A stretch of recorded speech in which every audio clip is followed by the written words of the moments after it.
prophet, I used the anointing oil of Pastor Cecilia, and it was very good with me. This shoulder, I cannot lift my hand up before. I don't know what happened. Maybe it's arthritis, maybe it's something. I don't know what it is. I dreamed.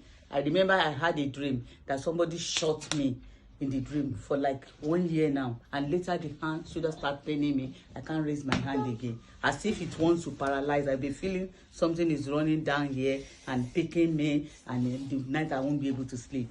I just saw the oil in a friend's house, and I said, see anointing oil on it.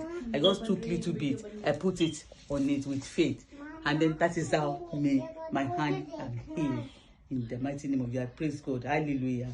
I said, she's not a pastor, she's a prophet. It's me that said it. It's true, because now this is my hand, and my shoulder not paining me, and I can turn it. Praise I the can Lord. turn it. I can turn before. I cannot turn this hand again. I can only lift it like this, and this is it now. And this is it. I can bend in it. I can do anything with it. I can. Thank you, Hallelujah. Jesus. Hallelujah. Amen. All glory Thank you. for our Lord. Oh yes. Hallelujah. Praise Amen. the Lord. Hallelujah. We can clapping for our Jesus, Lord. Thank you, Jesus. Thank you, Holy Spirit. Thank you.